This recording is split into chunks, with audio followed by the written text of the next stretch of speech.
live que eu fiz. E agora eu encontrei dois amigos brasileiros aqui, que também têm tendências libertárias. O Leonardo, dá um abraço aqui. Olá pessoal, tudo bem? O Marcel nem é tão libertário assim, Tudo mas bem, tranquilo? tá na corrida aqui. Bom, eu quero fazer uma complementação da live, primeiro porque eu comprei esse chapéu de Leprechaun. Ficou legal? Tá bonito, show. Obrigado. Vocês conhecem alguma Galway Girl? I lost my heart to a Galway Girl. Isso é uma garota de Galway. Sheeran. Sim. Se vocês conhecerem alguma, me apresenta. Fala que vocês conhecem um amigo, um brasileiro libertário, com um chapéu de Leprechaun. Mas o que eu quero mostrar pra vocês é isso aqui, ó.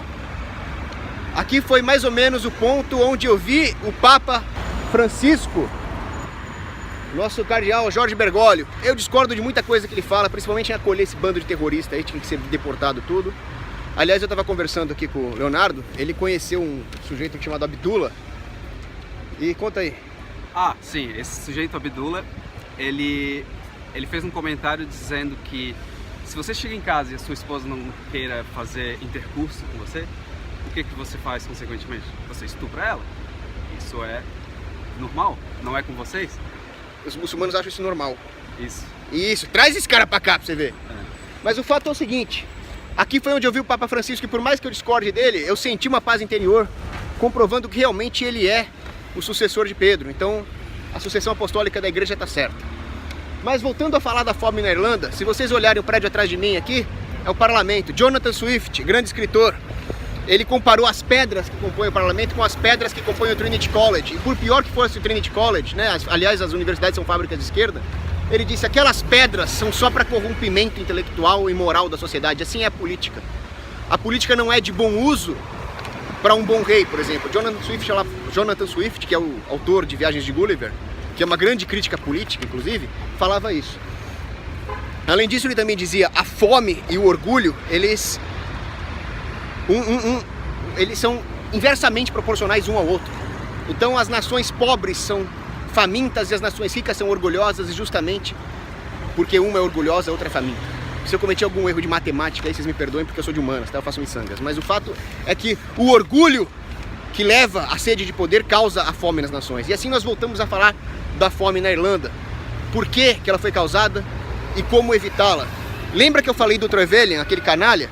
Pois é, o Trevelyan ele fez uma espécie de New Deal na época. Ele mandou o povo construir obras, muros, que ligavam o nada ao lugar nenhum, só para que as pessoas trabalhassem e recebiam menos calorias em pagamento do que elas gastavam construindo aquele muro. Se eu fosse trabalhar lá, tudo bem, porque eu tô gordinho, mas eram pessoas famintas, desperdiçando calorias em obras que não levam a nada. E aí entra uma teoria minha. A difusão do capital, que deveria estar na mão das famílias locais, e que lhes foi alijado por anos de dominação britânica, anos de plantations e etc., faz com que a população não tenha como aplicar esse capital na forma de demanda efetiva por tecnologias que aumentem a sua própria autonomia. Esse é o ponto. Então, o tipo de avanço tecnológico e de avanço industrial numa nação onde o capital não está distribuído conforme as forças de mercado, faz com que essa alocação de recursos tecnológicos e industriais se altere, diminuindo a capacidade dos pobres de ter demanda efetiva. É isso que causa fome. Comércio internacional, por exemplo, é uma excelente maneira de proteger os pequenos produtores contra choques. Mas se esse comércio internacional sofrer alterações causadas por protecionismo mercantilista, é claro que uma elite vai sair ganhando, explorando essa distorção de preço, explorando essa distorção de preços, e os pobres vão ficar alijados do sistema. E é por isso que eles vão passar fome. Como resolver isso? Propriedade privada. Mas enquanto não resolve isso, é preciso a caridade. Eu visitei uma cidade, um vilarejo chamado Adair. Lá existe uma elite local, os Dunraven, eram britânicos, mas os Dunraven, eles agiam segundo princípios morais de propriedade privada. Eles sempre pagavam em dia os seus pequenos produtores, os tenants, sempre eram observados a cumprir os contratos.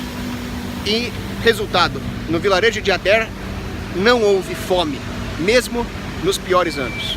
Eu vou terminar a live porque eu tô ficando sem bateria, era só uma complementação mesmo, mas eu quero terminar com uma frase de São João Paulo II. Ele disse: a história trágica da Irlanda, ele que esteve aqui em 79, é uma prova de que com amor, caridade, senso comunitário, que sempre prevaleceu no coração dos irlandeses, é possível superar qualquer dificuldade. Eu vou terminar aqui porque a minha bateria está quase acabando, deixa eu ver se eu esqueci de alguma coisa. Eu acredito que era isso. Ah, sim, claro. nunca caiam na conversa do Estado. Depois que teve a Guerra de Independência, o Michael Collins, que era para ter sido um grande herói da Irlanda, ele aceitou o tratado que dava um paliativo de independência para a Irlanda.